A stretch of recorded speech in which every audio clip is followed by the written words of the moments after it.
Good morning, everyone. I hope that this video finds you well and that you had a good half-term break wherever you have been. As many of us made our plans for half-term, which probably included seeing family and friends, a number of our international boarders instead looked ahead to a fortnight here at the college. I would like to say a particular thank you to those pupils for whom it has not been a typical holiday, for their fortitude and impeccable standards of behaviour. I would also like to thank the staff who have cared for them, the house parents and resident deputies, as well as those non-resident staff who volunteered days on the rota to be in the school or to take pupils out on trips. The first half of this term was a busy one, and I hope you've all had a chance to relax and unwind. I envisage the second half will be even busier. And for those of you in public examination years, Year 11 and Year 13, I urge you in particular to make the most of every lesson. The coming months will pass extremely quickly. As you'll be very aware from the media, the prevalence of COVID-19 in society is once again on the increase. Whilst the cases in the southeast of England are currently low compared to further north, the measures to keep us all safe, social distancing, hand sanitising, respiratory hygiene, and the use of face masks are more important now than ever. Whilst these aren't welcome additions to our everyday life, they are in place to help us to protect each other and to reduce the chance of groups being sent home to self-isolate. I hope you have a very good week.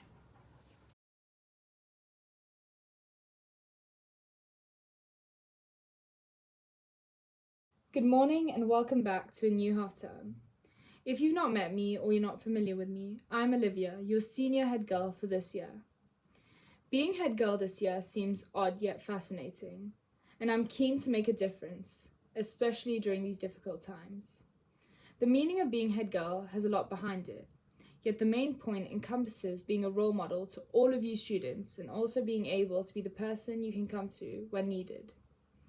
Harvey and I, as well as the prefect team, are here to support you and to express and help push forward your views and help improve the school. Within this role, I have many goals for myself and also for the school itself. To begin with, I want all students to be working to the best of their potential and to push themselves to do better in each and every part of their education, in the many areas of development which the school provides. Being a leader means showing the way and pushing others to do the best and working together. I want you all to reflect and know that you can do better for yourself, knowing you've got amazing teachers and an amazing school environment where you can always ask for help. Especially this year, I want us as a school to feel united. Although we may not be able to be physically together, we should push for school and house spirit. This could be pushing yourself forward to doing things out of your comfort zone, for example, house music, which is taking place this half term. Also, don't forget your targets for improvement in your last report and ask your teachers every week if you are doing better. When at Dover College, I want all students to feel safe and accepted at school, knowing that you can express yourself and have the support needed by the staff and the prefect team. As a student of Dover College, you should feel pride in studying and being educated at such an amazing school, which many of us call a second home. Our school uniform is a key asset for being able to show who we are as a school, and we should feel confident and proud when wearing it. So girls, this means not rolling up your skirts, and boys, having your shirts tucked in all the way. So remember, keep pushing yourself forward and become a better you.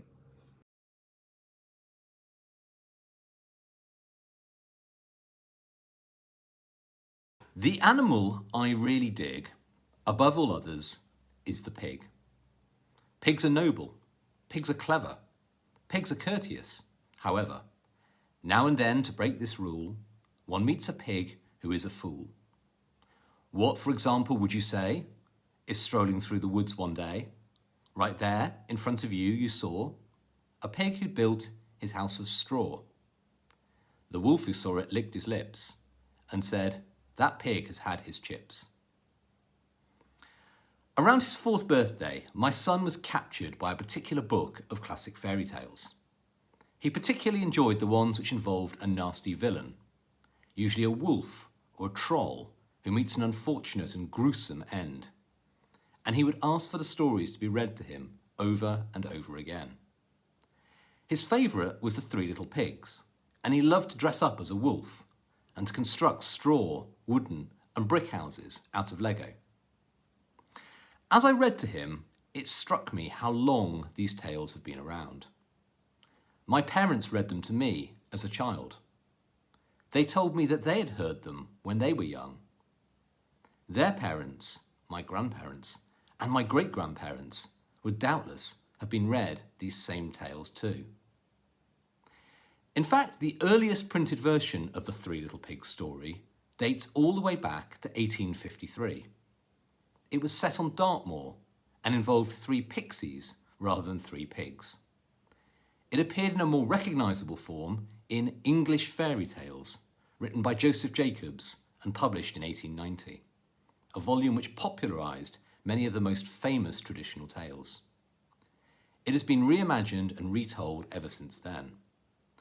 Believe it or not, an American comedy rock band called Green Jelly even released a song inspired by the story in the early 90s. So why have fairy tales stood the test of time? Sentimentality is almost certainly a factor. These are stories which have been passed down from generation to generation. I have learned as a parent that there is something very special about reading to your child a story you enjoyed at their age.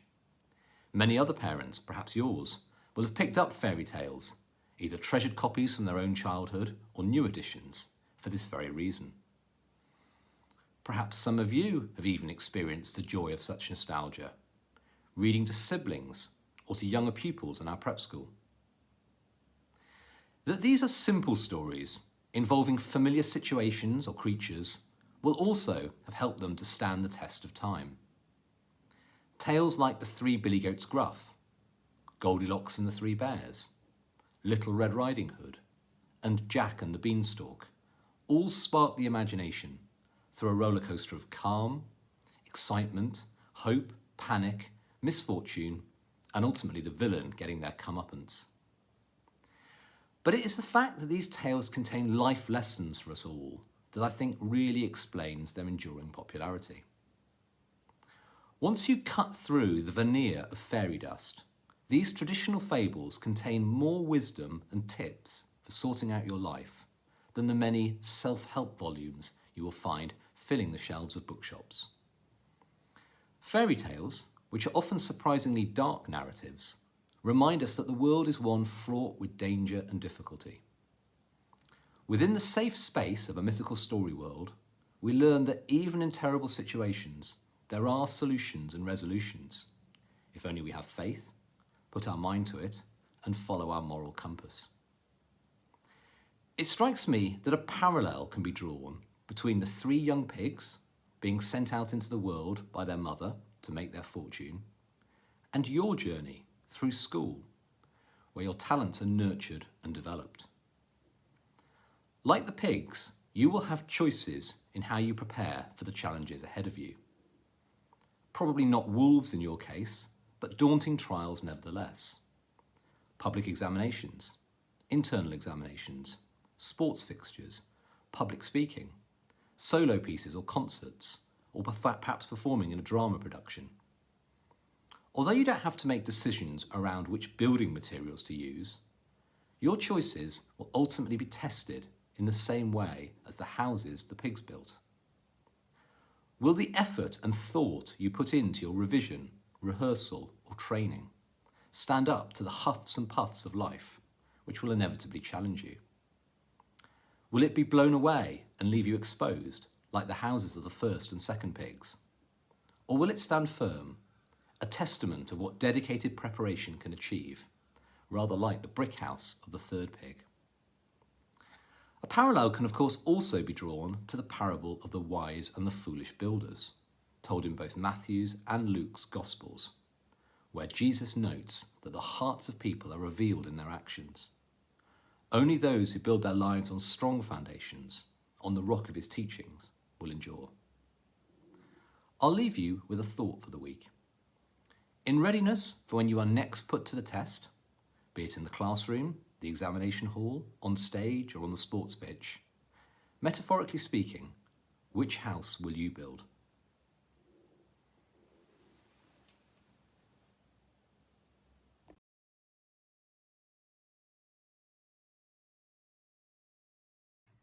This week, academic certificates will be issued to pupils for modern foreign languages. In French, James Warnock for excellent focus and work in class, as well as effort with prep. Libby Frawley-Bailey for applying herself fully and always trying her best at all times and making great progress as a result. Niall Noonan for making huge progress in grammar thanks to his perseverance and consistent effort. In Spanish, Kieran Wang for excellent participation in all lessons and high-quality classwork and prep. Xavier Ford for improved application to the subject and improved scores in his vocabulary tests. Joanne Alcarez Rivero for an excellent start to the year with refound focus and application to the subject, plus excellent prep. Well done to all.